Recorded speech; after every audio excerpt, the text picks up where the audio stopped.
queria convidar vocês a lerem comigo Esdras, capítulo 7. Nós vamos pular aqui alguns versículos, conforme eu for lendo. Eu vou indicando a vocês. Nós vamos aqui ultrapassar o capítulo 7, vamos também ao capítulo 8, a parte 8, a parte 7, a parte 8. Então nós vamos começar do 7, versículo 1. Aí os irmãos vão seguindo as minhas indicações. Você que tem a sua Bíblia, usando o termo sempre usado pelo reverendo Jefferson, que eu gosto muito, usando sua Bíblia elétrica, prepare-se para pular também para o capítulo 8, né? Quando eu pedir, quando eu falar já. Né? Carissa, que você...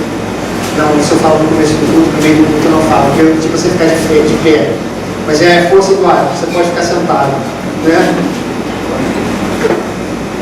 Eu falo isso tudo para dar tempo para vocês abrirem a Bíblia. Né? Esdras capítulo 7. Conforme diz Jefferson, tem Esdras na sua Bíblia aí, irmão?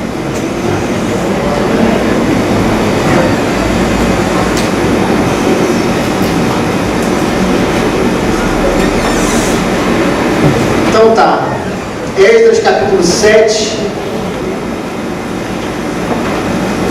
diz o seguinte: depois dessas coisas, durante o reinado de Artaxerxes, rei da Pérsia, vivia um homem chamado Esdras. Versículo 6. Este Esdras veio da Babilônia, era um escriba que conhecia muito a lei de Moisés, dada pelo Senhor, o Deus de Israel.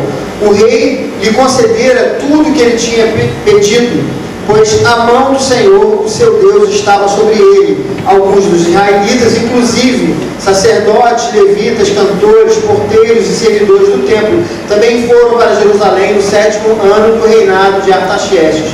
Esdras chegou a Jerusalém no 5º mês do 7º ano desse reinado. No primeiro dia do primeiro mês ele saiu da Babilônia e chegou a Jerusalém no primeiro dia do 5º mês, porque a boa mão do seu Deus estava sobre ele, pois Esdras tinha decidido dedicar-se a estudar a lei do Senhor e a praticá-la e a ensinar os seus decretos e mandamentos aos israelitas.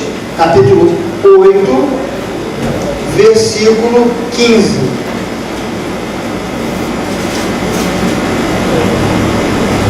Eu os reuni junto ao canal que corre para Ava e acampamos ali por 3 dias. Quando passei em revista o povo e os sacerdotes, não encontrei nenhum levita. Por isso convoquei Eliezer, Ariel, Semaías, Eunatã, Jaribe, Eunatã, Natã, Zacarias e Mesulão, que eram líderes, e Joiaribe e Natã, que eram homens sábios, e os enviei a Ido, o líder de Casifia. Eu lhes falei o que deveriam dizer a Ido e aos seus parentes, os servidores do templo em Casifia, para que nos trouxessem servidores para o templo de nosso Deus. Como a bondosa mão de Deus estava sobre nós, eles nos trouxeram Serebias, homem capaz dentre os descendentes de Maire, filho de Levi, neto de Israel, e os filhos e irmãos de Serebias, 18 homens. E também Asabias, acompanhado de Jezaias, dentre os descendentes de Merari, e os irmãos e filhos, 21 homens. Trouxeram ainda 220 dos servidores do templo, um grupo que Davi e os seus oficiais tinham formado para ajudar os levitas. Todos eles tinham seus nomes registrados. Ali, junto ao canal de Ava, proclamei jejum para que nos humilhássemos diante do nosso Deus e lhe pedíssemos uma viagem segura para nós e nossos filhos, com todos os nossos bens. Tive vergonha de pedir soldados e cavaleiros ao rei para nos protegerem dos inimigos na estrada, pois tínhamos dito: a mão bondosa de nosso Deus está sobre todos os que o buscam, mas o seu poder e sua ira são contra todos os que o abandonam. Por isso, jejuamos e suplicamos essa bênção ao nosso Deus, e ele nos atendeu. Depois separei 12 dos principais sacerdotes, a saber, Serebias, Asabias e 10 dos seus irmãos, e pesei diante deles a oferta de prata e de ouro e os utensílios que o rei, seus conselheiros, seus oficiais e todo Israel ali presentes tinham doado para a casa de nosso Deus. Pesei e entreguei 20 2.750 quilos de prata, 3,5 toneladas de utensílios de prata, 3,5 toneladas de ouro, 20 tigelas de ouro pesando 8,5 quilos e 2 utensílios finos de bronze polido, tão valiosos como se fossem de ouro. E eu lhes disse: tanto vocês como estes utensílios estão consagrados ao Senhor. A prata e o ouro são uma oferta voluntária ao Senhor, o Deus dos seus antepassados.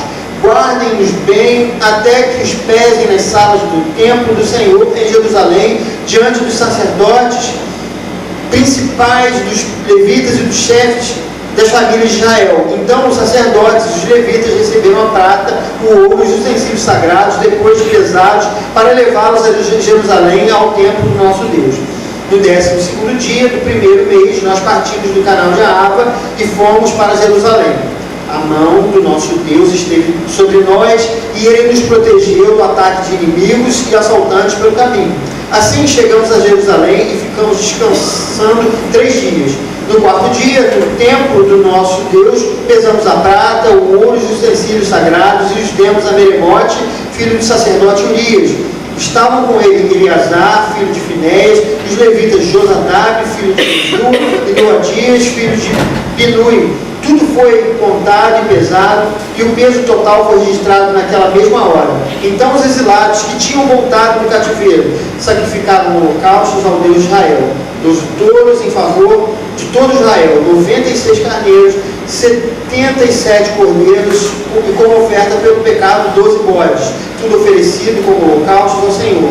Eles também entregaram as ordens do rei aos sátrapas e aos governadores do território a oeste de Eufrates e ajudaram o povo na obra do templo de Deus. Amém.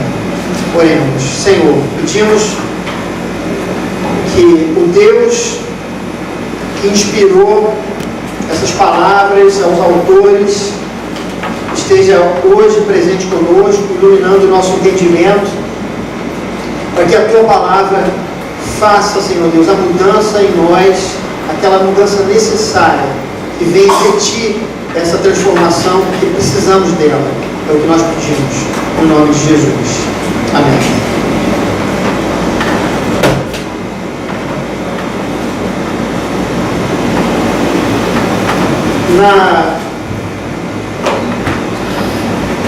Na Copa do Mundo de 1986,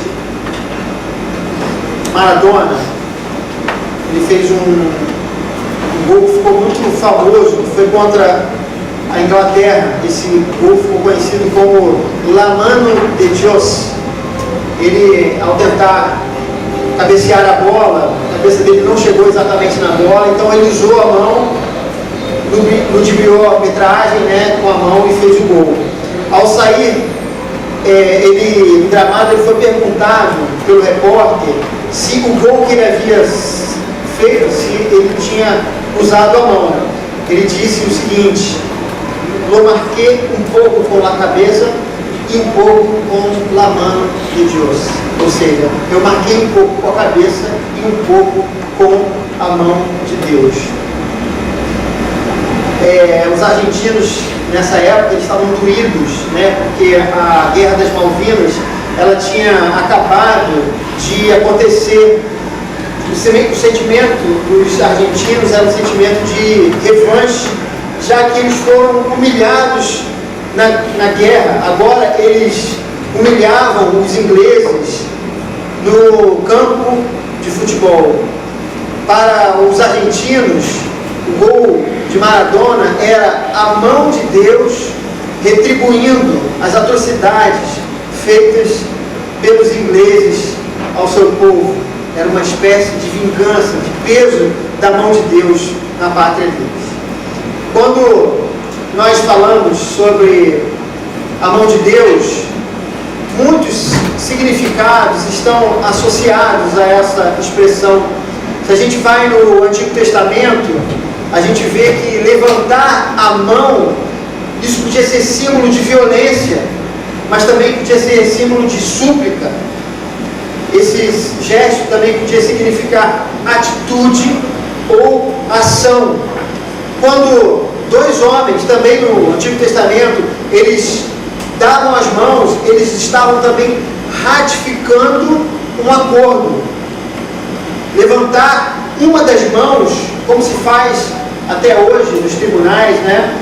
Era sinal de juramento. O toque das mãos de alguma pessoa numa outra denotava autoridade, poder ou bênção. Nós vemos quando, por exemplo, Jacó abençoa os filhos de José, ele põe as mãos sobre os filhos de José, né, como abençoando aquelas crianças.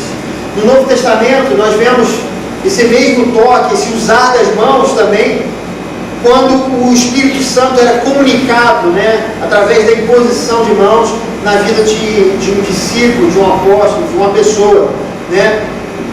Esse mesmo ato era feito quando os apóstolos fizeram vários e vários milagres, e para que esses milagres acontecessem, as mãos eram impostas sobre uma pessoa, eles oravam sobre a pessoa com as mãos, com a imposição de mãos, e aquela pessoa, ela recebia um milagre da parte de Deus.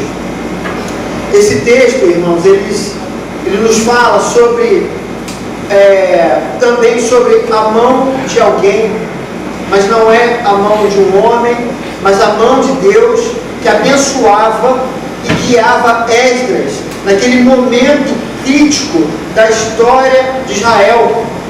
E capitulando um pouco dessa história, os irmãos se lembram, né? Os irmãos que leem sempre, vêm a EBD, se lembram bem dessa história. Nós vimos que o pecado de Israel, ele levou a nação para o cativeiro babilônico, e eles ficaram durante 70 anos naquele lugar.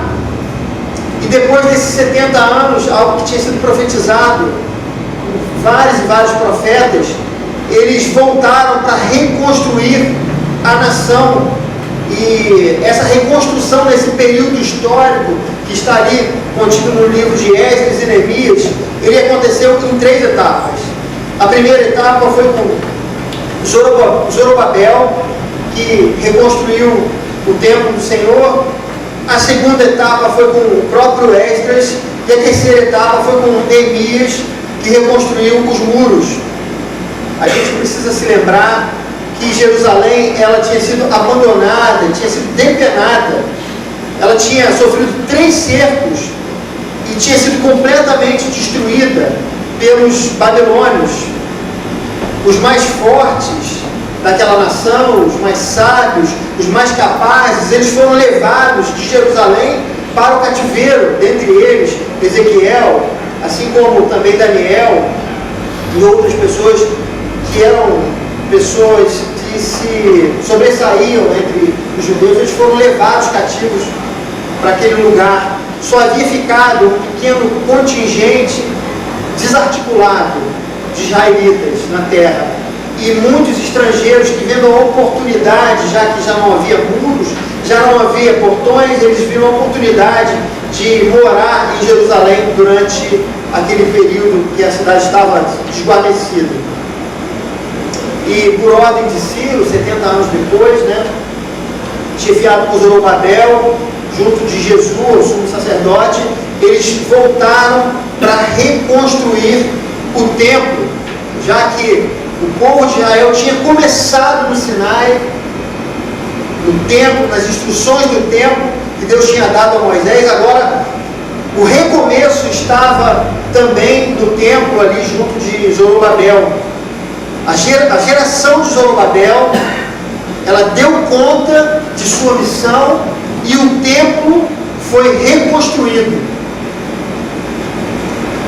Mas parece que, ao desfolharmos essa história ali no livro de Esdras, parece que a reconstrução do templo por si só, ela não adiantou.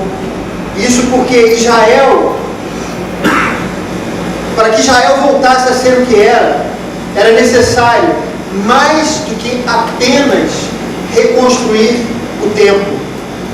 O relato do livro de Esdras nos diz que houve um grande despertamento do primeiro culto, desde a queda de Jerusalém, quando eles saíram ali por ordem de Ciro, quando eles saíram e começaram a reconstruir o templo. Eles começaram, na verdade, pelo altar, e o livro nos conta que o povo se reuniu ali em volta do altar, e quando os sacrifícios começaram a ser feitos, houve um impacto muito grande na vida daqueles que estavam ali.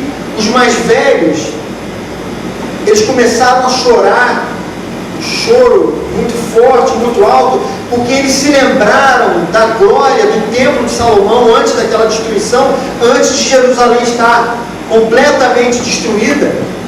Por outro lado, a nova geração, ela ficava eufórica com a reconstrução daquilo que seus pais contavam sobre a grande Jerusalém, a cidade onde Deus esteve presente durante muitas e muitas gerações.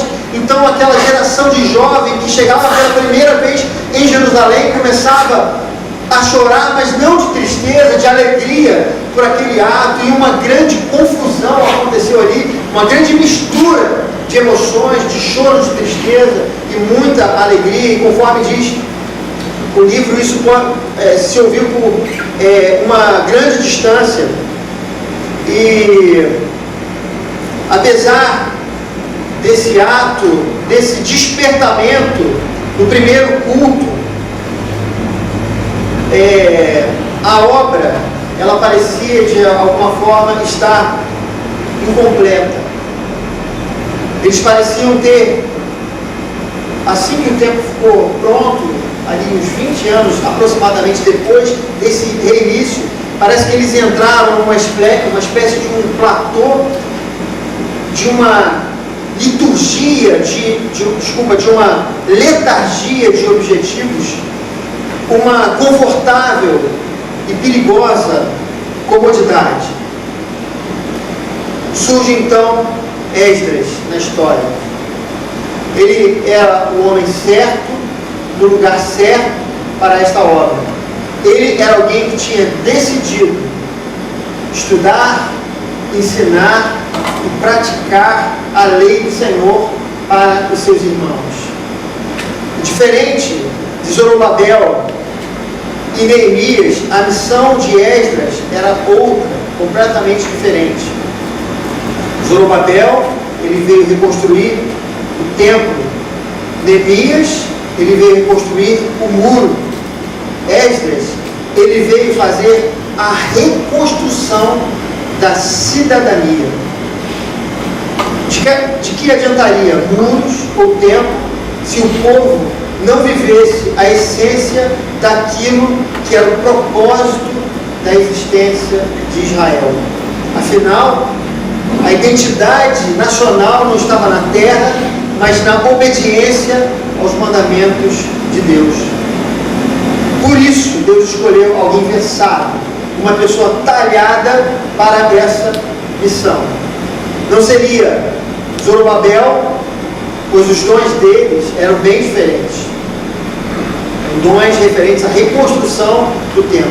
Não seria o extremamente capacitado e temente a Deus Neemias, mas seria alguém que, além de temente a Deus, era alguém que estava pronto para a sua missão. Sendo assim, essa missão foi dada por Deus a Esdras, e ele não fugiu à sua responsabilidade. Sendo assim, queria nesse momento fazer algumas importantes observações sobre esse texto que nós lemos. E a primeira delas é que nós podemos contar com a mão de Deus quando estamos no centro de sua vontade.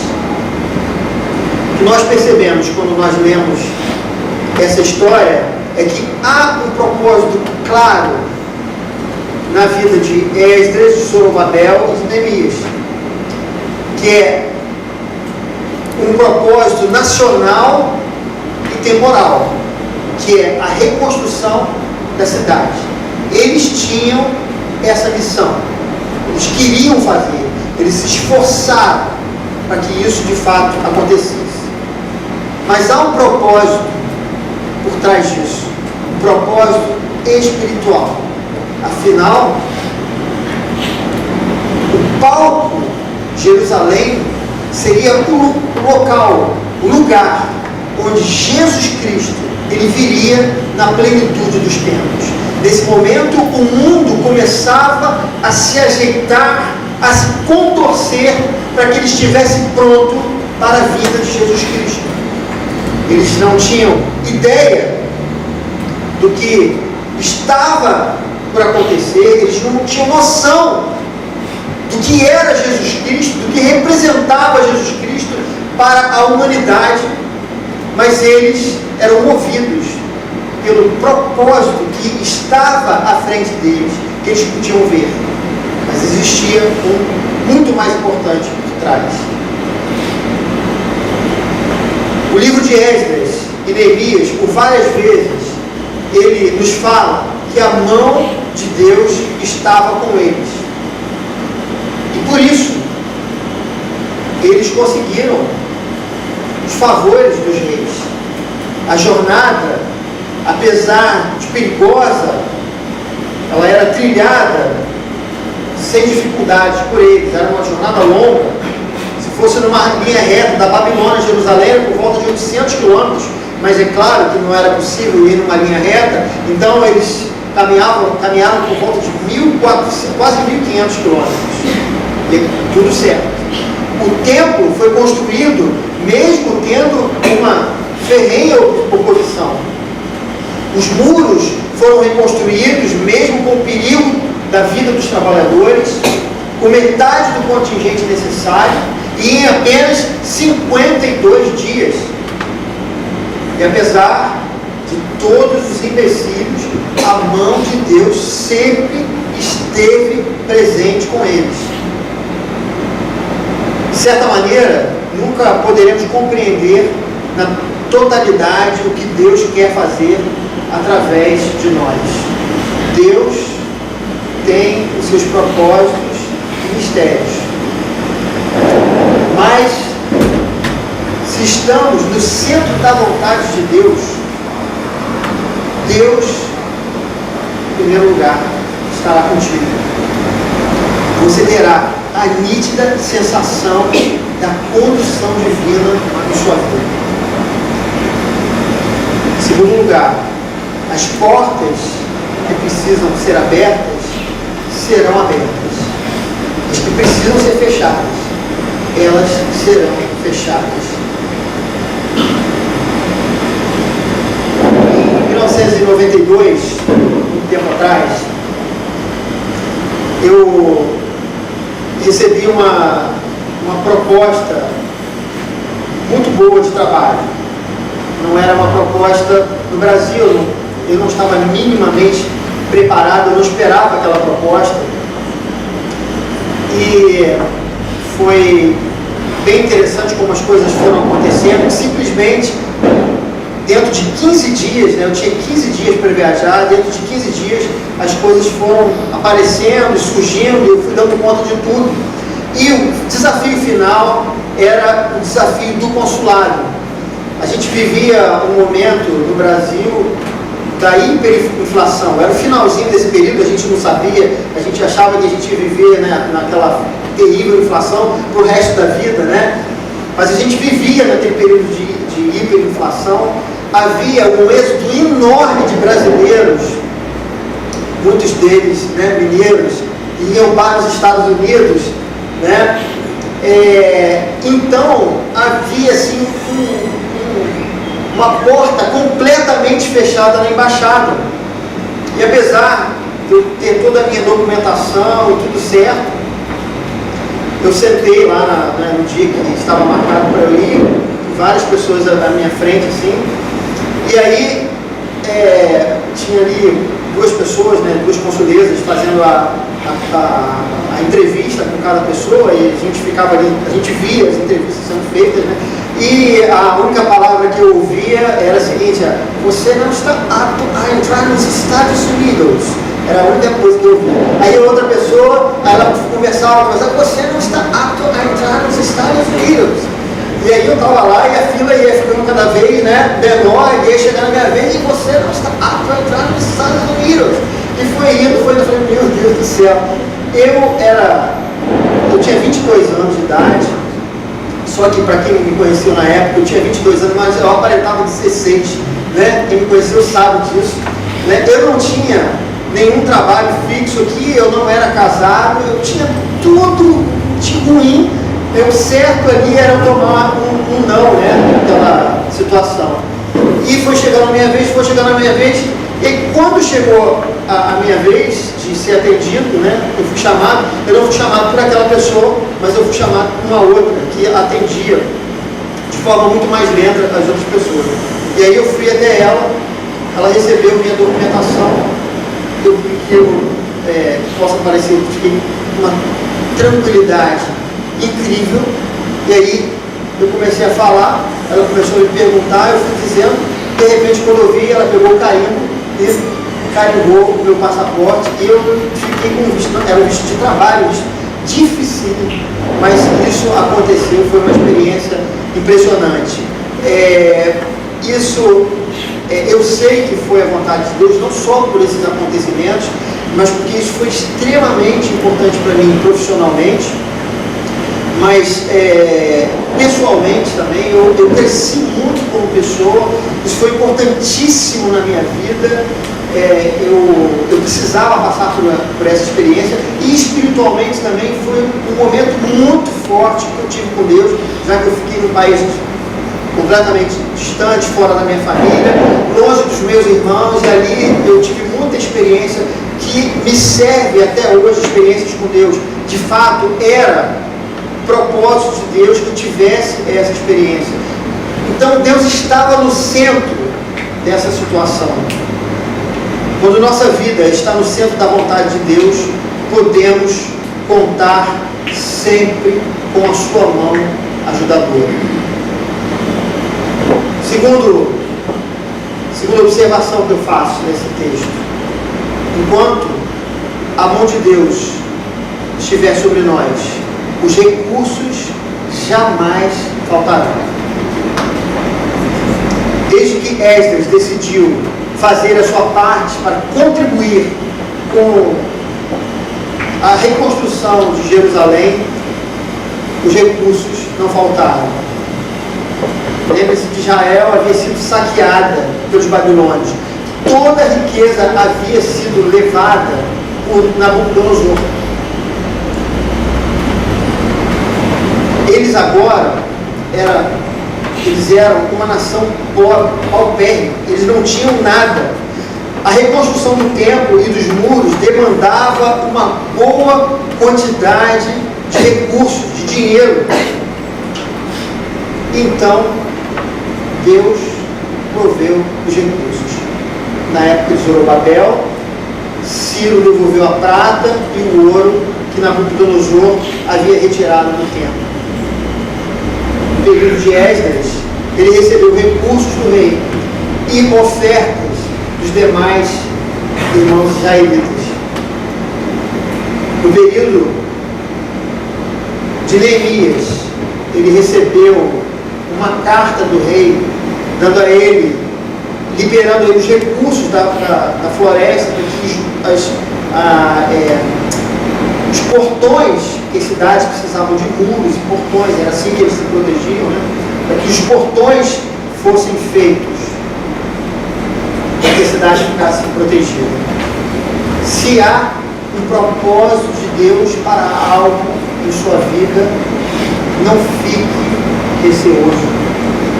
Deus lhe dará os recursos necessários.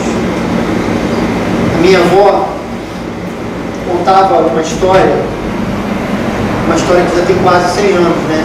Vocês sabem, já disse para vocês repetidas vezes, meu avô era pastor presbiteriano, assim como meu pai. Naquela época a situação era bem diferente, né?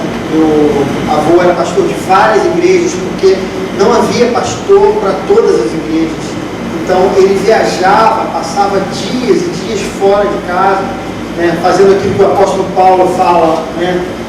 Que Lucas fala em Atos, que o apóstolo Paulo fazia. Ele ia confirmando as igrejas, de igreja em igreja, para ver como os irmãos estavam, ensinava, pregava, depois ele saía de lá e ia para outra igreja e tal. O salário era bem baixo. Meu avô realmente ganhava muito pouco, né? Mas ele se sentia chamado para aquela obra e ele chegou para a minha avó e falou: olha, o nome dela era Jéssica, falou: olha, eu tenho que ir, mas eu não tenho nada, nenhum dinheiro para deixar para vocês aqui. Eu não sei o que fazer. Ela falou: vai, Deus proverá. E aí, o meu avô, ele pegou o trem na partida. O trem chegou e, quando meu avô subia, alguém descia em algum outro vagão e essa pessoa procurava a minha avó e dizia: olha, eu há muito tempo atrás eu comprei um livro com o seu esposo e eu fiquei doente, eu não pude pagar esses livros e agora eu me recuperei e eu vim aqui trazer o dinheiro para vocês. Era exatamente o que ela precisava para ficar aqueles 15 dias cuidando da família, para que não faltasse nada.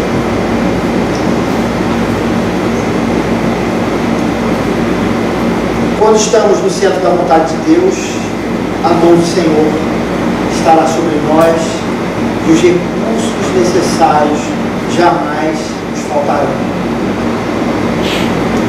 Terceira observação que eu faço nesse texto: a mão de Deus sobre nós não nos isenta de comprometimento. No verso 21, Esdras diz que teve vergonha de pedir escolta ao rei, pois ele já havia dito ao rei que a mão poderosa de Deus estava sobre eles.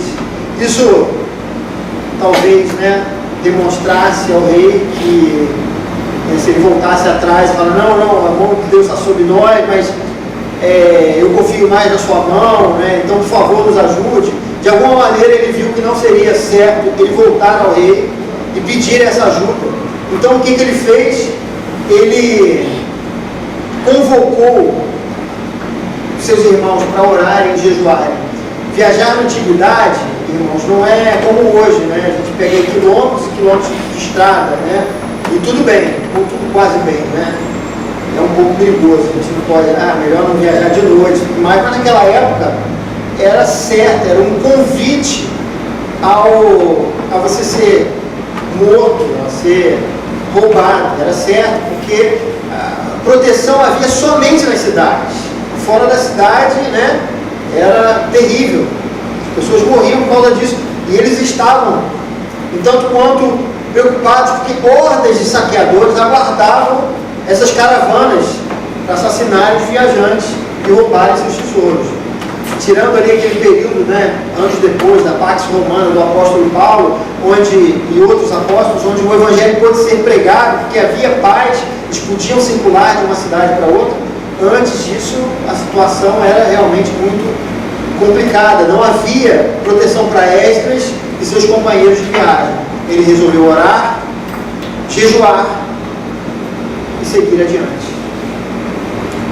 E a resposta disso está no versículo 31, quando diz: a mão do nosso Deus esteve sobre nós e Ele nos protegeu do ataque de inimigos e assaltantes pelo caminho. Muitas vezes nós oramos pedindo que Deus nos dê alguma determinada oportunidade. Muitas vezes, quando ela aparece, nós simplesmente recusamos a entrar pela porta que Deus abriu. Usamos inúmeras desculpas. Não dá. Isso está difícil. Isso vai ser complicado. Isso é um desafio muito grande. Muitas vezes a gente começa a colocar uma série de empecilhos para coisas que um dia nós falamos: Senhor, abra essa porta. Está tão difícil para mim. Eu preciso disso. Preciso que aconteça isso na minha vida. E às vezes Deus move o que é necessário. E aí, quando as coisas aparecem diante de nós, os desafios, dentro dos desafios, isso aqui não dá, isso aqui vai ser difícil, eu tenho que construir a cidade, os muros, o templo, mas não dá, eu tenho que atravessar esse caminho aqui, Senhor. Então não vai dar, melhor ficar por aqui. Eu não estou, irmãos, dizendo que nós devemos ser imprudentes nas nossas decisões, devemos sempre medir, ponderar, pensar sobre os passos que nós iremos tomar. Mas no fim das contas, um passo de fé terá que ser dado, sempre, em qualquer situação, seja para a direita ou para a esquerda, ou até mesmo, se for uma decisão de ficar onde você está. Eu tive uma experiência, eu fui certa vez convidado para tocar num evento, era um evento que teve muitos anos atrás, né, em 1995, só estou contando coisa velha hoje, né, na Stalina. Era um encontro de vários músicos e eu fui um dos convidados para poder me apresentar, e quem anda comigo na música sabe como eu sou chato com o trabalho de música, então eu convidei determinados músicos para tocarem comigo, amigos meus. Nós ensaiamos e nos preparamos, e no dia deu partido, eu não lembro a data, mas eu sei que era uma terça-feira, né? Que doideira, né? No dia que estava marcado, eu liguei para eles: e aí, tá tudo certo, vamos lá? Eles disseram: não, a gente não vai. E meu nome já estava sendo cogitado, era um evento importantíssimo no meio dos músicos, ia ter imprensa, e eu fiquei numa situação sem saber o que eu ia fazer. E eu falei: gente, eu não vou, como é que eu vou chegar lá sem banda, né? O que eu vou tocar? Eu estava preparando, eu era um dos artistas que iriam tocar naquele lugar, naquele dia. E simplesmente eu fiquei naquela situação, e eu lembro que um amigo meu, de repente, me ligou: olha, queria saber aí que hora é você, porque eu vou lá te ver. Eu tenho que ver. Não tenho que ver, né? Eu vou ficar em casa. E de repente eu falei: não, eu vou, porque eu fiz o que era possível, mas tudo isso, sabe? Fora isso, eu lembro, meu carro estragou também no dia, fora isso, meu carro para piorar, agora que eu estou lembrando. Aí eu falei para ele: ó, você faz o favor, cara, você vai, então passa aqui e me pega. Ele passou na minha casa, me pegou, e eu fui com um par de baquetas, sem saber o que eu ia fazer lá. Sei que ia ter uma bateria montada para mim, ia ter os amplificadores, os músicos, e não tinha ninguém para tocar comigo. E aí encontrei lá aquela reunião dos músicos, né, que tem no camarim, aí conversando e tal, de repente um amigo meu aparece. Eu falei: você topa tocar comigo? Topa. Aí conheci uma pessoa, subi no palco até sem saber o nome dela, na hora de apresentar, que eu me dei conta disso. Ele toca, então tá, então a música que a gente vai tocar essa, conheço, vamos tocar assim, pode ser? Pode, então tá bom, vamos lá. E, irmãos, foi incrível, porque ficou muito melhor do que eu tinha ensaiado com os meus amigos anteriormente. Aquilo causou um impacto enorme no meio dos músicos. Aquilo foi importantíssimo para mim, para a minha carreira.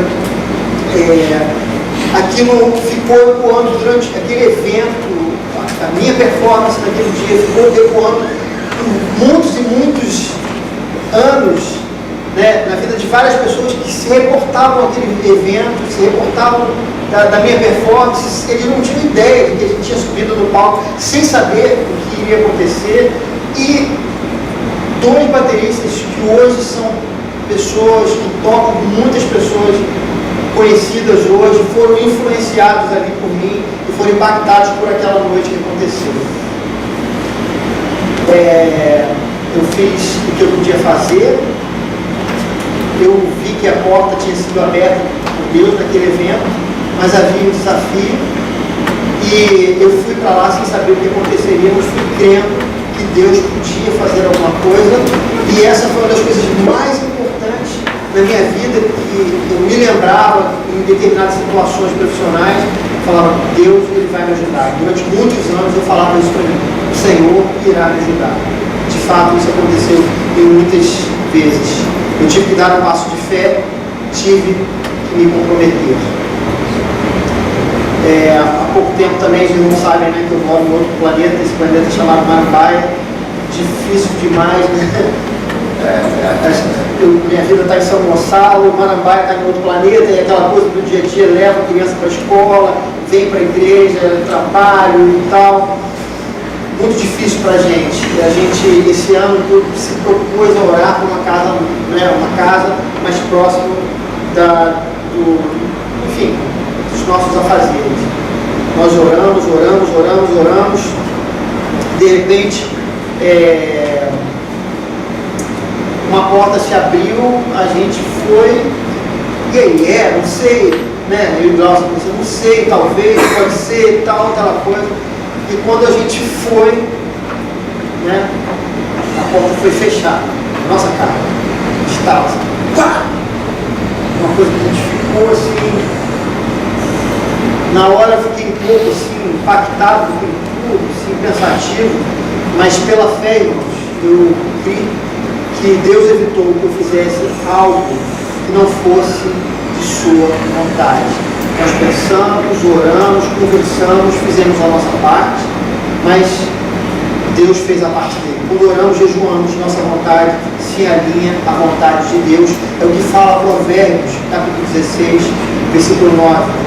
Em seu coração o homem planeja o seu caminho, mas o Senhor determina seus passos. Mesmo sem termos a certeza do resultado, precisamos ser ativos em nossas decisões, porque no fim das contas, Deus nos proporá o caminho. E concluindo, irmãos, nesse novo ano que se inicia, muitos serão os nossos desafios. No âmbito pessoal, você terá que tomar muitas decisões. Talvez muitas delas já venham aqui na sua mente nesse momento que eu esteja falando. Não se esqueça de orar, de apresentar os seus pedidos em oração ao Senhor. E como diz o apóstolo Paulo, e a paz de Deus, que excede a todo entendimento, guardará o seu coração e sua mente em Cristo Jesus. No âmbito da igreja, de nossa comunidade, nós teremos muitos desafios. Não sei se vocês têm percebido, mas a mão do Senhor tem estado sobre nós. Tem sido nítida a sua presença em nosso meio, nos momentos de adoração, nos cultos, nos momentos em que a palavra de Deus é pregada, nos PGs, nos demais encontros com os irmãos. Deus tem se manifestado entre nós, mas isso apenas não basta. Precisamos nos comprometer com essa presença do Espírito Santo que paira hoje sobre nossa comunidade. Não adianta estarmos aqui como espectadores. Ele nos convida a fazer parte como agentes promotores de seu reino aqui na terra. Não tenha medo. O Senhor te ajudará nessa missão. Te dará os recursos necessários em sua empreitada. Te conduzirá em segurança. E por último, gostaria de lembrar que o Pai Celestial é o Deus que nos guarda desde o momento em que seu Filho foi enviado na cruz do Calvário em nosso favor. Se estivermos alinhados à sua vontade, o próprio Deus irá garantir o sucesso de nossa missão, seja ela qual for. Por isso, não devemos temer as circunstâncias e nem as adversidades. A vitória é nossa pelo sangue de Jesus. Que a bondosa mão do Senhor esteja sobre todos nós nessa noite, em nome de Jesus.